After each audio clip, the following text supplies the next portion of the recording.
This is again Matthew chapter 10, verses 24 through 39, and Jesus says these words. A student is not above his teacher, nor a servant above his master. It is enough for the student to be like his teacher and the servant like his master. If the head of the house has been called Beelzebub, how much more the members of his household? So do not be afraid of them. There is nothing concealed that will not be disclosed, or hidden that will not be made known. What I tell you in the dark, speak in the daylight. What is whispered in your ear, proclaim from the roofs. Do not be afraid of those who kill the body, but cannot kill the soul. Rather be afraid of the one who can destroy both soul and body in hell. Are not 2 sparrows sold for a penny? Yet not one of them will fall to the ground apart from the will of your Father. And even the very hairs of your head are all numbered. So don't be afraid. You are worth more than many sparrows. Whoever acknowledges me before men, I will also acknowledge him before my Father in heaven. But whoever disowns me before men, I will disown him before my Father in heaven. Do not suppose that I have come to bring peace on the earth. I did not come to bring peace, but a sword. For I have come to turn, quote, a man against his father, a daughter against her mother, a daughter-in-law against her mother-in-law. A man's enemies will be the members of his own household. This is good news. Ready? This is really good, uplifting. Verse 39, anyone who loves his father or mother more than me is not worthy of me. Anyone who loves his son or daughter more than me is not worthy of me. And anyone who does not take his cross and follow me is not worthy of me. Whoever finds his life will lose it, and whoever loses his life for my sake will find it. This is the good news of the Lord. Thanks kind of be to God. Please be seated. You're not going to find really a lot of this on devotional material. You got your little daily devotional things. They never use this quote. And there's good reason for it.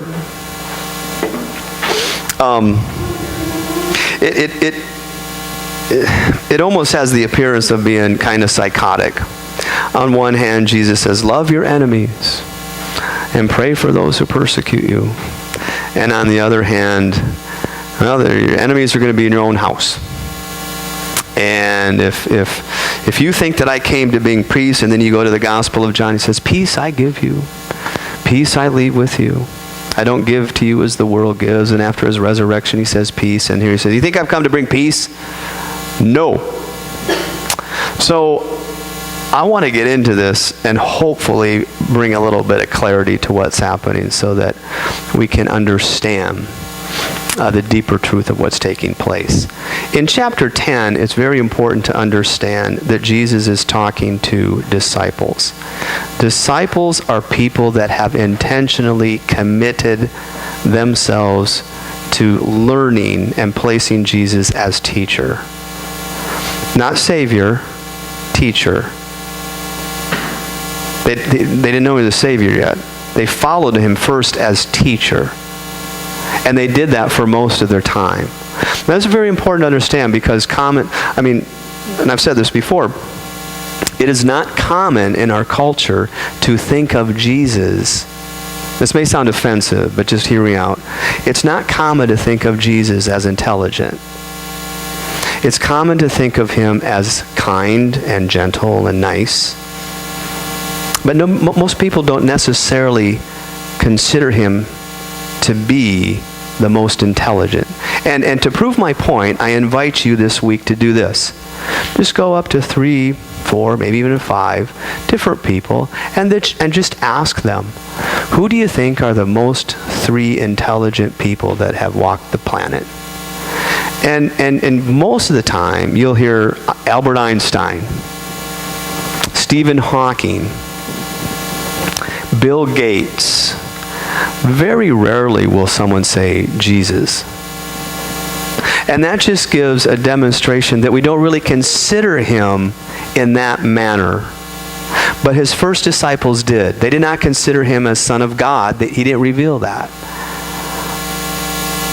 He had not been resurrected. All that was out of the picture. They put him in position of teacher. And that's extremely important to understand because he was the most profound and excellent teacher. In other words, when he's teaching, those days they didn't have iPhones, they didn't have iPads, they didn't have paper, they didn't have pencil, they didn't have pens, they didn't have anything. So when you're teaching a large group of people, when Jesus taught in particular, you have to make your point and make it stick. So you say things like, if your hand causes you to sin, what? Yeah, you remember that one, don't you? Cut it off. In other words, he made his point, didn't he? Yeah, you don't have to go home. Now, what did he say about your hand if it causes you to sin? No, I know exactly what he said. Cut it off. But see, not only does it make an impact, but you just can't shrug it off. It forces you to go, what? What does he mean by that? And then you have to start thinking. And see, Christianity has been kind of well, let's just be nice to one another and loving, and that's good. But the depth, the intellectual depth, is not really a forefront as it once was.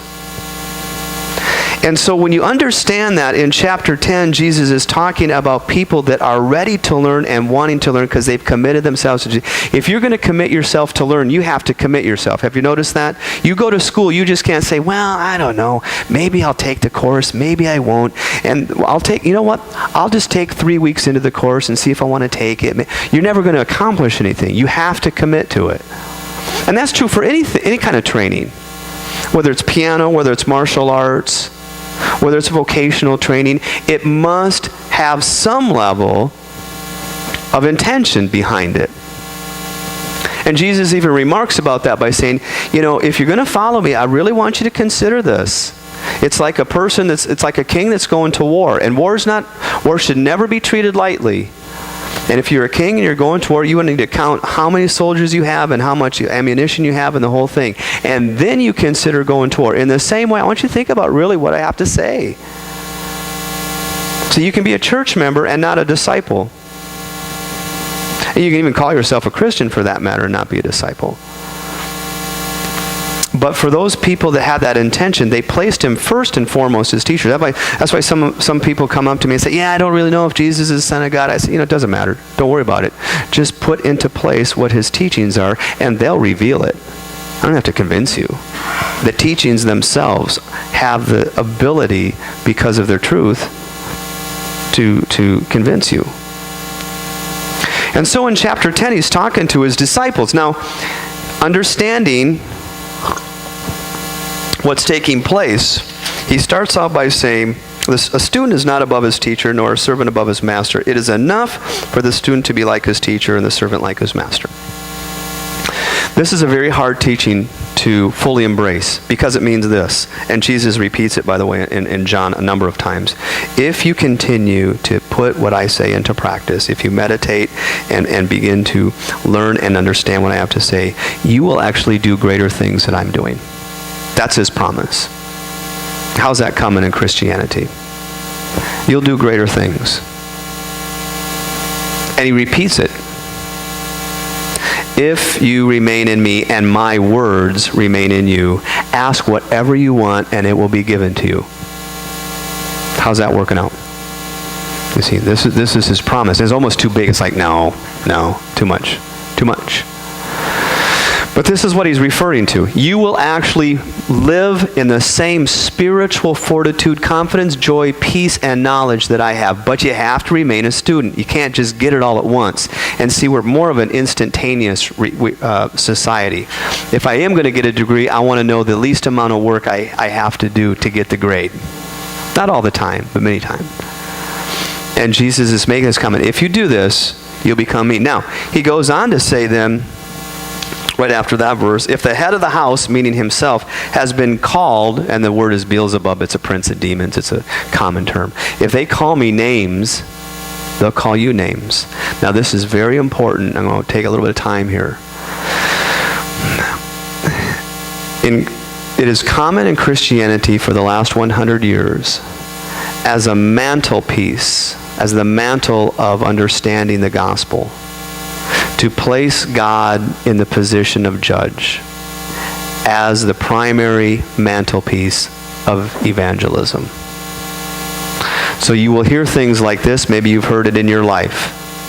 You're at an evangelism crusade and someone says, do you know where you're going after you die? Because you're going to face judgment. And that's how it starts. And that's a common approach to understanding God. And while it is true that given the very nature of God, He has the authority to judge, it is not God's... Let me just be... Again, this may be something you've never heard before. It is not God's desire to judge. Do you want to judge your kids? And just constantly, every single day, judge over them to see what they're doing wrong? I don't. How about in any of your relationships, your friendships? I don't. Nor is it God's interest. That's why it is clearly stated that in Christ there's no condemnation. I didn't come to judge, it says. Now, it's true that God has that authority and so forth, and there will come a time in which there's accountability. But the mantelpiece of the relationship is, as Jesus reveals, Father. Intimate. Caring. And see, what happens is when we primarily look at God as this judge, every single thing that we do is under this paradigm, if you will, of a judge. Now, how many people have ever been in court? Mike, how many times? Thank you. You've been in front of a judge. Don't you just get the warm fuzzies in front of a judge? He or she is just, you just want to embrace them. No. There's distance. You come into a judge and the thing that's on your mind is, how quickly can I get out of here? And what can I do to say the least amount of things just to get out of here without getting some kind of punishment? When you put God in that place, that's how your relationship turns out. That's why people don't want to come to church, if that's your understanding of God. It's like entering a courthouse, and nobody wants to do that. Because when you enter a courthouse, you're constantly having to defend yourself. And nobody wants to be in a relationship where you're constantly having to defend yourself. And quite frankly, God's not interested. I'm going to say it again. He's not interested in judging you. He's interested in teaching us so that we can become the greatest people that we are designed to be. And when we place God primarily as judge, it ruins the whole thing. That's why we have a hard time. Now, here's the other thing. If we place God as judge, and that's all we see Him as, then Jesus actually comes to save us from God. You see how twisted that gets? Jesus comes to save us from the judge. And that's not what it's about. However, there is another force in this world, whether you acknowledge it or not, regarding the good and evil spiritual forces in this world, that is referred to as Satan, but the word actually means the accuser. That's the voice that will plant the thought, you're no good, you never will be good, look how much you messed up, you'll never be able to accomplish that, you'll never be good enough, you'll never be smart enough, you'll never be... The accuser has no limit to the amount of accusations that can come into our mind. And that's why Jesus can say, look, if they're calling me names, they're going to call you names. And when you were younger, ever have the experience of being involved either on the receiving or giving end of name calling? Name calling is very harmful. We do it as we grow older too, but it's very harmful. Its intent is to hurt people. You're fat, you're stupid, you're ugly, you're this or whatever. Yeah, that's not, it's God's voice. That and those voices are from the accuser. And we need to be, as we continue to grow, very wise as to which voices, because if we place God only as judge, then the accuser can come in and have a heyday with us. Look at how bad you screwed up again. Look at how bad you screwed up again. As if we can ever go through a day without screwing up. You ever go through a day without screwing up? I haven't. How about 5 minutes? So, so if it's an impossible task, then God, as judge, becomes a burden. That's why Jesus makes it very clear. You see me, you see God. This is his nature. He's your friend. He's not out to judge you. He is your friend and has great things for you. Now, that's a different understanding of God than what's commonly presented. And yet, this is what Jesus teaches. And as we go on, then he says, so, don't be afraid of them. If they're calling you names, those voices in your head, it's not true.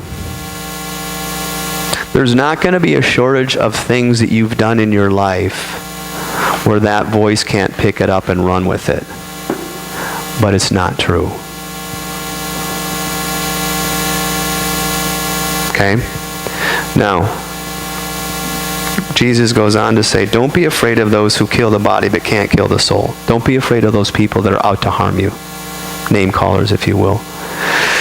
But rather be afraid of the one who can destroy both body and hell. Now he's talking about God. So what is it? Do I have to be afraid of God, or is God my friend? I don't get it. It looks like it's kind of schizophrenic.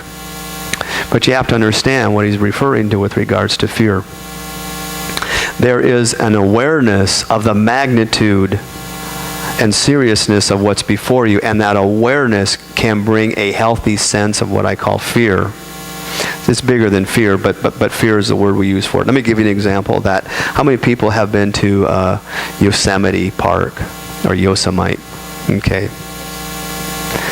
When you go in, if you remember, you got to go in through this windy road, and that thing is like, I don't know, 27 miles up. It's really high. If you look over the edge, you can't even see the bottom. It's just clouds. That's how high it is. Last time we went to go see Greg, and Kyle was driving, so I was in the passenger seat. So I got to see right over the edge. I wish I would have had some booze with me. No, I'm just messing with you. Let's just say I was very uncomfortable because of the height. What is that fear? That's simply a fear of the magnitude of what could happen. Was that road intentionally trying to harm me? No. Not at all. Did I have to be afraid of the road trying to hurt me? No. But I did have a sense of the magnitude of what was in front of me. And that fear was a holy fear. It was an understanding. It's the same fear that we put in our kids when we teach them, do not cross the street without mommy and daddy's hand. You need to realize the magnitude of what could happen to you if you cross the street. Is someone waiting in the street to try to kill them? No. But the reality is you can get hurt. And so sometimes, even if our kids, if they're not listening to us and they continue to not take our hands, sometimes we'll swat them just so that they get some kind of sense of fear so that they don't hurt themselves. That's different than being afraid of somebody or something that's intentionally trying to hurt you. And that's what Jesus is making the comparison with. Don't be afraid of those that are trying to hurt you. Understand the magnitude of what you're involved in and how serious that consequence or how serious your choices are. Because following and putting this into play is a very serious thing. It's also very fun, but it's not to be taken lightly. And so when he moves on from there, he says, are not 2 sparrows sold for a penny, and yet not one of them will fall to the ground apart from the will of your Father? In fact, God knows that. And now he says, your Father, your friend. Not one of them falls. God knows every single thing. And then he makes this great little analogy. You're worth more than many birds. Have you ever tried to price anybody in birds? Hey, think about that. What would be the most expensive bird? An eagle? Peacock. Oh, I don't like peacocks. Very arrogant birds. Ever see a peacock? They just stand in front of your car, your hub. It's like Mike on Facebook. He's always putting on stuff. It's the last time he ever shows up at church again. But he makes the point. You can't price somebody in birds. You're much more valuable than any voice in your head that is accusing you will have you say or will convince you to be. You are much more valuable. And this is the point he's trying to make. Part of discipleship is the awakening to the value of who we really are. Whoever acknowledges me before men, I will acknowledge him before my Father in heaven. This has to do with intent. The intent. And then when you follow through with intent, he says this, do not suppose I've come to bring peace to the earth. I did not come to bring peace, but a sword. I have come to turn, and then he says, a man against his wife. This is a very much a reality of the dynamics we face when we set our intention on anything really, but in this case it's discipleship. When you set your intention on something, you are going to meet resistance. You're just going to. It's going to happen. Whether you're setting your mind to study piano lessons, and then all of a sudden someone says, hey, I know you need to practice piano, but let's go out and play. Now you're torn. And what he says in terms of this intention is that you can have, and see, this is the dynamic that can take place in little things too. You can have a bone of contention about little things. For example, you ever have a bone of contention in your house about what TV show to watch? Not you, because you always have your own TV, but if you have to share a TV, right?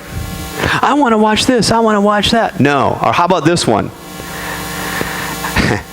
The thermostat and what temperature the room should be. You want to ever have that? That one's a big one. No, it's too hot, it's too cold.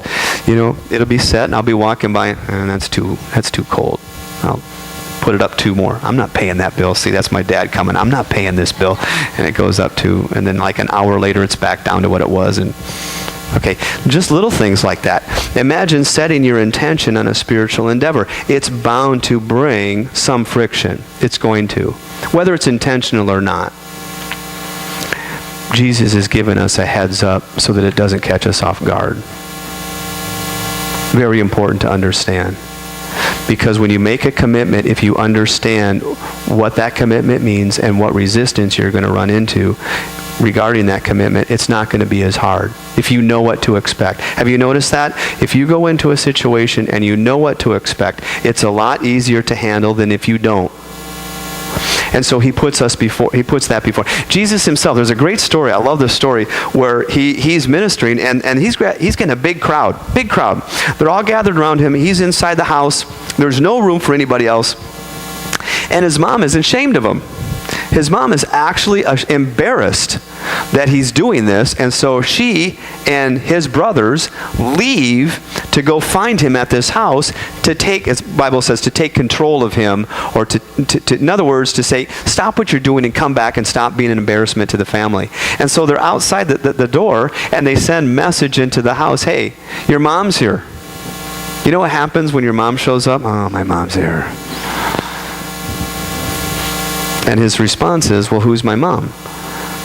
And who's my brothers and sisters? Those who do the will of God. That's a pretty big slap in the face to your mom. I don't know if I could say that. Mom, this is what I do. Come on. But he makes it very clear. He's not adverse about it, but he does make it very clear. This is what I'm here to do. But even in his own family, this friction comes into play. When all is said and done, he says, anyone who loves his father or mother more than me is not worthy of me. He makes it a very strong point. It's like, in other words, this intention will supersede all other intentions. Now, at first you're going to think, oh my gosh, I have to give up all this stuff and everything in order to be this student. I mean, I have to give up some stuff if I'm going to go to college. I have to give up some stuff if I'm going to training. But I've got to give up everything in terms of a priority? Yes and no. Yes and no. Yes, it's kind of like, We got a number of people here that have been in recovery, which means for a while they were acting out their addictions. And I asked those people, and those people that are familiar with that, well, if you're going to recover, are you going to have to give up your addiction? You're going to have to give up doing drugs? Yep. Does that mean you're going to have to give up your friends? Probably. But do you know what you're going to gain? Everything.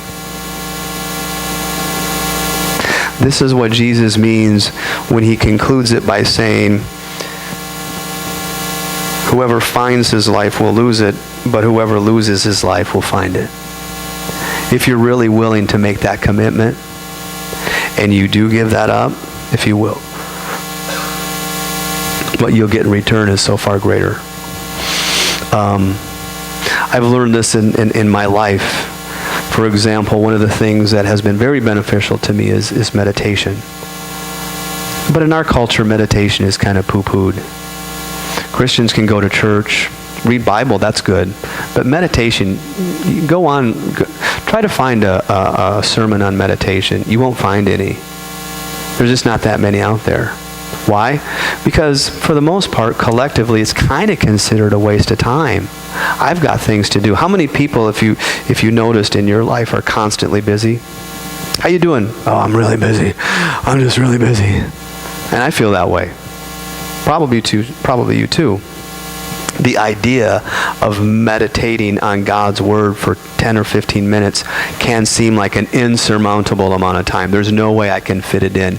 And yet, the reality is, when I do put that into practice, the amount of time that I thought I would lose, I gain so much more. It's a miraculous thing. Jesus talks about it this way in terms of giving. He says, if you give, it will come back to you. And the analogy he uses is wheat, a container of wheat. If you give a container of wheat away, it will come back to you, but pressed down and shaken together and rolling over. In other words, you're going to receive much more than what you ever gave. That is a biblical principle, if you want to call it principles. I don't really like it so much. I like truth, but nonetheless, if you do that, it will come back. And so when all is said and done with regards to discipleship, there's this realization, if you put this into practice and you're willing to make this intention, what you will receive is so much greater than what you can possibly imagine. And it will actually fulfill all of the desires that you're trying to pursue on your own means and in your own efforts. This is the message of the cross.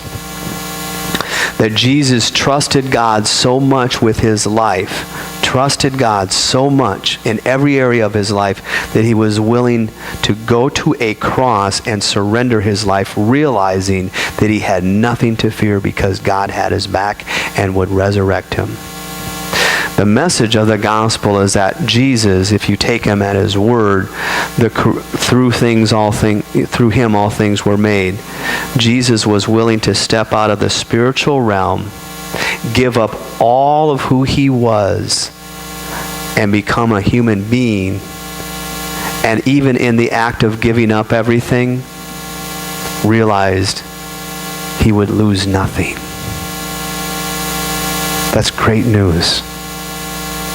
If you're willing to give up everything and trust God with everything, you will realize that you will lose nothing. Now that's a lot easier said than done. It's a daily practice. It's a transformation. It's a complete miracle, really. Because we're not programmed that way. We're programmed to take matters into our own hands. Fix it on our own. It's one of the things that is my default. If I run into a problem, my first default is, what can I do to fix it? I'm learning. Not there yet. Then if I can't fix it, then my default is just to get mad.